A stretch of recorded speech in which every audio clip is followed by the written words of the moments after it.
This is a Way Message from the North Carolina Rabbit Hole. I'm Jeremy Markovich. So this weekend, something is happening in Wilkes County, North Carolina. Something that a lot of people, including me, thought would never happen again. NASCAR is back. Today, I'm really proud to announce that along with NASCAR, the NASCAR All-Star Race will be hosted at North Wilkesboro Speedway in 2023. Last year at this time, the North Wilkesboro Speedway was, for all intents and purposes, an abandoned racetrack. This weekend, it is holding one of the biggest events in racing, the NASCAR All-Star Race. Now, just let that sink in for a second. This track, which opened in the 1940s and was pretty much abandoned after the last NASCAR race here in 1996, is going to be at the center of the racing world. This is, as far as anyone can tell, the first time that any major sport has returned to a venue that had permanently closed. So, how exactly did this happen? Well, I happen to know quite a bit about this because I've been writing about the Speedway for the better part of a decade. I first went there to see what was left of the track in 2014 for a story that appeared on SBNation.com. Then I kept on keeping tabs on the place, kept in touch with the people who lived and worked around there. And last year, after the announcement that some minor league racing was coming back to the Speedway, I wrote a story for the North Carolina Rabbit Hole about all of the behind-the-scenes work that brought this track back from the dead. So, here is that story from April of last year, read by me. And stick around, afterward, I will sum up all of the stuff that even I didn't know when I wrote this. Okay, here's the story.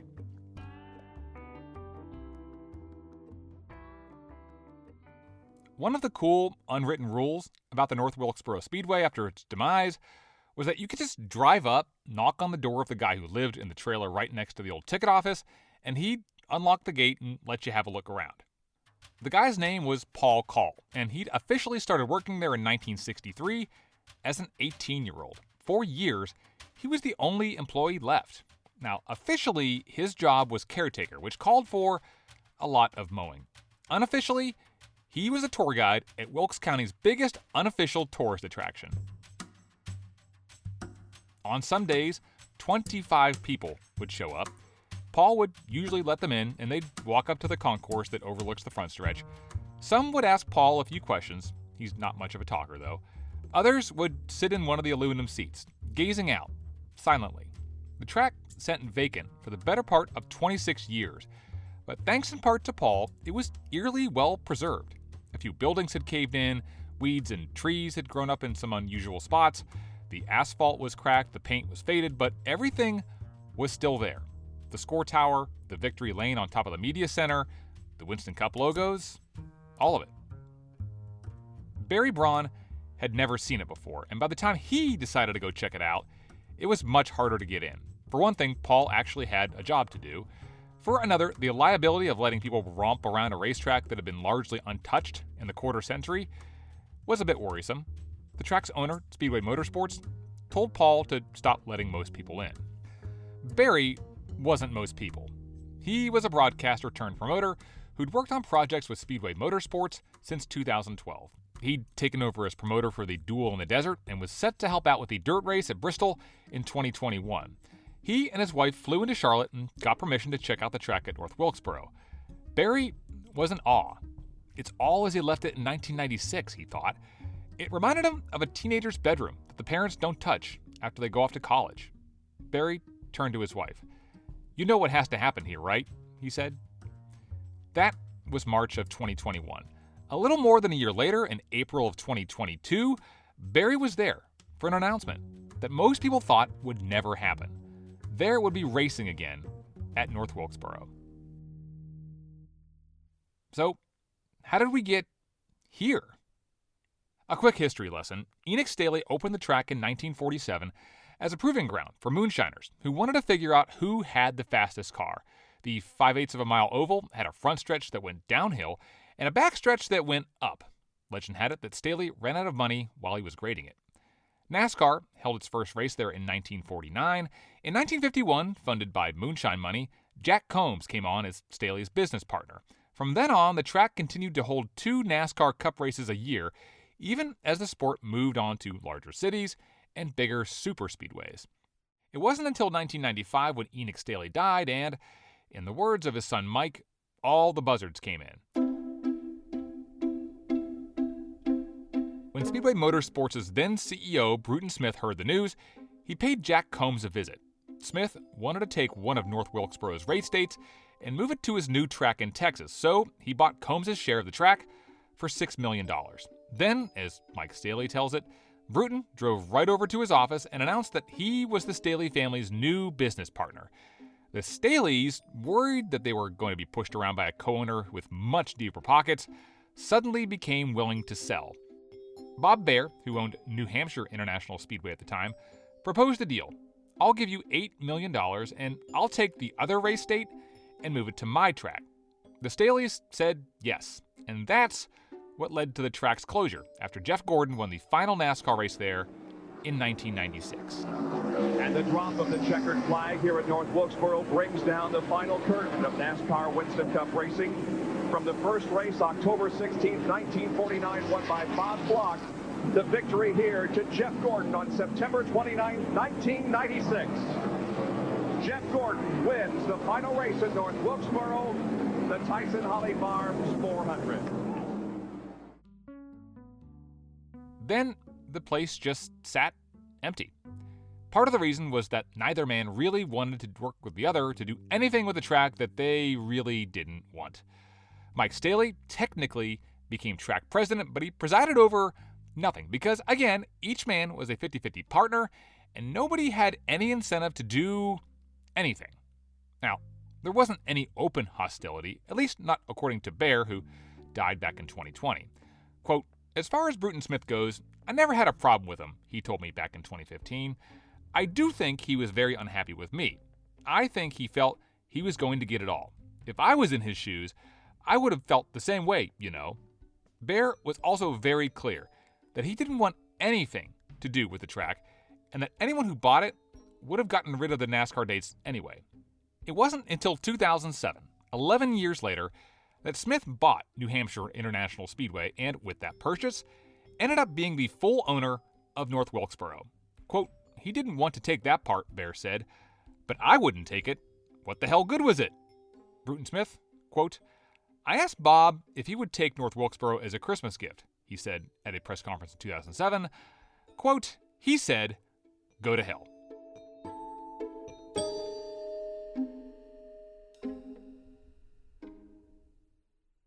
In 1997, a year after the track closed, Terry Parsons was attending the NASCAR Awards banquet at the Waldorf Astoria Hotel in New York City.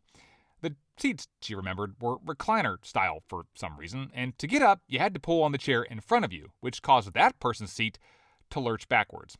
It was the source of amusement for Terry. She'd been yanked back several times. The person pulling on her chair was Bob Baer. Once she realized who it was, they both laughed about it. Finally, Baer stood up and handed Terry a cocktail napkin with a single handwritten sentence scrawled on it.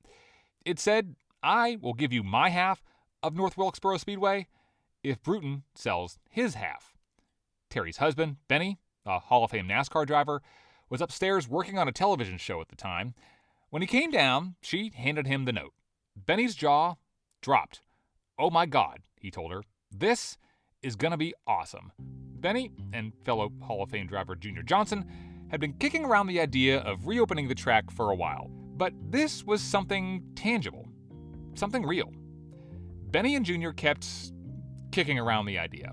In 2003, Junior said he and some investors were thinking about buying the Speedway and using it for smaller races and for testing. But by 2004, Junior said it didn't make sense, business-wise anyway.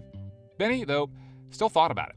In 2007, he and Terry were building a new home in Wilkes County, not far from where Benny was born. But before it was finished, Benny got sick. He died from lung cancer, 2 weeks before they were supposed to move in. So Terry moved in alone. Not long after, she got a knock at the door. It was the chair of the Wilkes County Commission. "Terry, you're the only person who knows the Smith family," he told her. "You're the only person who can help." At some point, Bruton Smith had gotten so angry at a county commission meeting that he stormed out, Parsons says.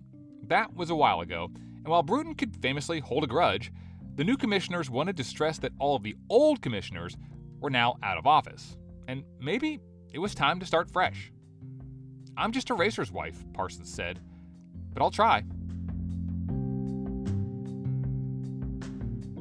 Parsons waited for the right opportunity, which presented itself soon after, when the local Chamber of Commerce needed to get permission to shoot a TV commercial at the track. Parsons, a former tourism director for the state of Florida, had become the county's film commissioner, and so she called up Smith to see if he'd allowed a video crew in the Speedway. Smith put her in touch with someone at Speedway Motorsports. "That started the conversation," she says. "I kept at it." In the meantime, people tried and mostly failed to get racing back. In 2009, a guy named Alton McBride Jr. got a 3-year lease to run races out there, the first of which was won by a 14-year-old Chase Elliott. But that fizzled, mostly because local leaders and McBride butted heads. Over the next few years, a few other small things happened at the track, like bicycle circuit races and American Aquarium music videos, some race car testing, and a cameo in Cars 3, but not much else. People came in with big ideas, but couldn't pull them off. "I don't know how to word this without using the word I really want to use," Terry says, pausing for a moment. "We've lived through some unique personalities." She'd heard it all. One guy wanted to shoot a racing reality show there. Someone else pitched a golf course and a hotel with a view. Of what? Terry says. Highway 421? Someone even proposed a Space Needle. Over time, folks in Wilkes County started to tune it all out. It got so everyone in town was jaded, Terry says. Still, Terry kept at it. In 2018, she asked to see Marcus Smith, Bruton's son, and Speedway Motorsports' new CEO. He invited her and several folks from Wilkes County down to a private lunch at the Speedway Club at Charlotte Motor Speedway. There, Marcus was direct. "What exactly is it that you want?" he asked her. "We just want our little Speedway back," she replied. Still, nothing happened. Until suddenly, everything seemed to happen. All at once. A quick break to remind you that this podcast has a new home at the North Carolina Rabbit Hole. If you like what you've been hearing here, I think you will like my weekly newsletter. It comes out every Thursday. It's about strange North Carolina stuff, and it is free if you want it to be. Again, that's the North Carolina Rabbit Hole. Check out the newsletter, the stories, and this podcast at ncrabbithole.com. Barry Braun made it clear to me. Speedway Motorsports didn't come to him. I engaged them, he says. After a stop in North Wilkesboro, he continued on to Bristol, where he caught up with Marcus Smith over dinner and pitched him on the idea of holding races again at the track. A few days later, in March 2021, Smith was a guest on the Dale Jr. Download, a podcast hosted by legendary NASCAR driver Dale Earnhardt Jr. They talked for nearly an hour and a half before Dale Jr. asked Marcus if there was anything else he wanted to talk about. What was your other thing? North Wilkesboro. Oh, what? Dale Jr. was a huge North Wilkesboro fan. He'd bought the old 76 ball from the track and installed it on his property in Mooresville. More recently, in 2019, he brought Smith and others to the track to weed whack it and clean it up to be scanned by iRacing, which made a virtual version of it for its video game. I just want to let you know that we haven't forgotten about North Wilkesboro. We haven't given up on it. What? What does that even mean? What? Yeah, It just whoa. means that The wheels are turning I'm always? thinking we're working on it. No promises, No promises, but we yeah. have not forgotten about it. Yeah. That's the big message. Man, I don't know that ain't the biggest thing that you said in this this conversation at the table. And I know Wilkes County immediately got the message. Not long after the episode came out, County Commissioner Eddie Suttle called Parsons. "We have to figure out how to show Marcus a little love," he told her. Parsons wanted to get Smith's attention without going over the top. That's when she and others came up with a "We Want You Back" campaign, featuring the Speedway's old logo. They'd put up posters in storefronts, hang banners in North Wilkesboro, and buy billboards out on the highway. "I know the racing press," Parsons says. "I thought, this is going to kill them." The idea was to start the campaign on May 1st, but a newspaper reporter saw Parsons and others unfurling a banner in town during the third week in April, snapped a picture, and posted it online. "We didn't get to wait," Parsons says, laughing. Once the billboards were up, Parsons and others invited Marcus Smith and his colleagues up for lunch. He immediately noticed the billboards. The press did as well. By her estimates, the campaign earned $4 million worth of media exposure. Parsons and others spent less than $5,000. Folks in Raleigh noticed too. In May of 2021, Governor Roy Cooper proposed using part of the state's share of the American Rescue Plan funding for improvements at Charlotte Motor Speedway, Rockingham, and North Wilkesboro. That November, the state's budget was signed into law and funneled $18 million to the track. The goal, Smith said, will be to modernize the property so that it can hold racing and special events again in the future. That part was set to come sooner than later. In February 2022, Braun and his company, XR Events, quietly signed an agreement with Speedway Motorsports to hold races at North Wilkesboro, the first time since an ill-fated attempt to bring races back there a decade ago. By then, some locals had already started to work on the track, tearing down buildings and doing some small repair work, but nobody said a thing about it until the dirt race at Bristol back in 2022. Speedway Motorsports told elected officials from Wilkes County to come up to Bristol. Nobody knew exactly what they were going to announce, Parsons said, although the excitement over the Speedway brought together city councils in Wilkesboro, North Wilkesboro, and the county commission. Now, there was a time when the three boards didn't get along, Parsons said, and a road trip would have been out of the question. Back in the old days, she said, that would have just led to a fistfight. Once they got to the track, they were there as Smith and Braun announced the news. I've said a couple of times that we're going to be racing at North Wilkesboro Speedway sooner than you think. And today we're here to announce that we're going to be racing at North Wilkesboro Speedway this year, starting in August and again in October. Parsons was astonished. We didn't expect there to be racing here in 2022, she says. On the Monday after the announcement, Parsons' phone wouldn't stop ringing. Sponsors were calling, events planners too. We haven't solicited anything, she says. They're all calling us. People pitched her on everything. Parsons says they have enough ideas to keep things going at the track for 2 to 3 years. Now, she says, she's tracking down as much old North Wilkesboro memorabilia as she can. I'm buying everything I can off of eBay. People are giving things back, she says. The pieces of the puzzle are all coming together. The thing that ultimately got the ball rolling, Barry Braun says, was a change in leadership at Speedway Motorsports after Marcus Smith became CEO in 2015. He's not who his dad is, Braun says. He has a different vibe and a different way of doing business.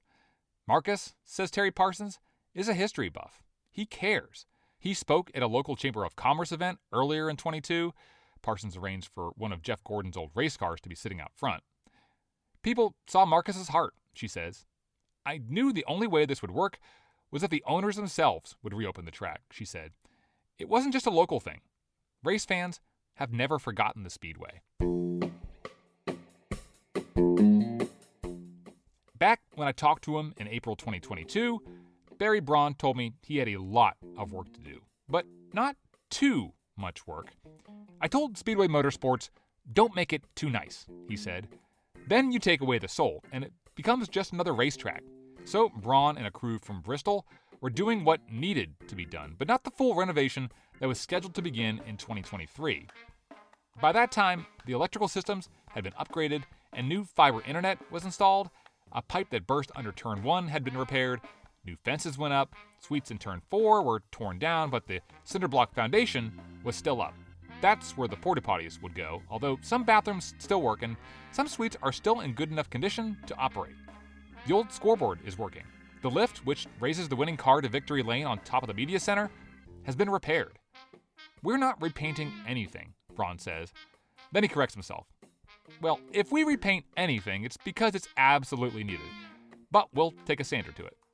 The community is helping.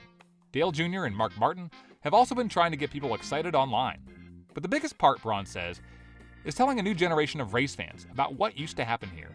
That includes some of Braun's employees. Quote, once they go there, they're like, holy shit, this is awesome, he says. A whole generation doesn't know what this is. We're going to teach them. Parsons says the naysayers always said they'd eat their hat when North Wilkesboro reopened. I bought a lot of hats, she says.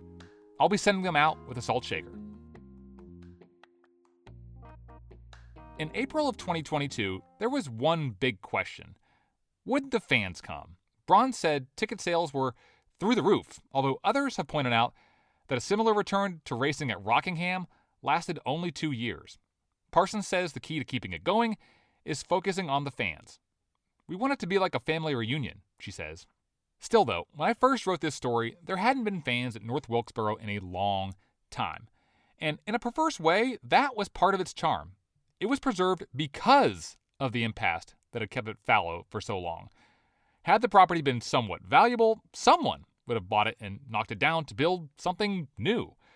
But since it cost actual money to demolish something that nobody was asking to demolish, nobody did anything. And Speedway Motorsports kept paying the tax bill and kept having Paul Call mow the grass for years. Something should happen out there, people always thought. But the timing was never right. Until now. Somewhere, Terry says, Junior Johnson and Benny Parsons are grinning ear to ear.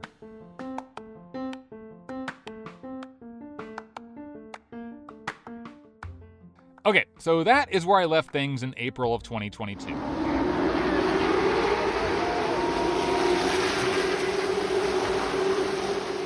That August, I went to a late model race at the Speedway, and the place was sold out. There were so many people trying to get there that a drive from the highway to the track, a drive that usually takes 5 minutes, took 2 hours. They were all there, really, to see Dale Jr. race. He came in third place, by the way. But I gotta tell you, after I got there, I got emotional. I mean, you could really feel what this event meant to people. What it was like to see cars racing in that place again. Afterward, Dale Jr. felt it too. I will tell you, when I was standing here before the race started, getting ready to get in the car, I mean, I almost wanted to cry. It was so emotional because every seat was filled, and I still can't believe this happened. I still can't believe this happened, man. And while all this was going on publicly, there was something else happening behind the scenes. NASCAR, Marcus Smith, and Fox Sports were already talking about what they might be able to do at the track. Once they saw the outpouring of love and emotion from that August race, they very quickly pulled the trigger on a really ambitious plan. Instead of tearing up the surface, they would leave it in place, embark on an insanely fast renovation, and hold NASCAR's All-Star Race there in less than 9 months. And that is exactly what is happening this weekend. This weekend, for the first time since 1996, the NASCAR Cup Series will hold a race at North Wilkesboro. If you're going, I'll see you there.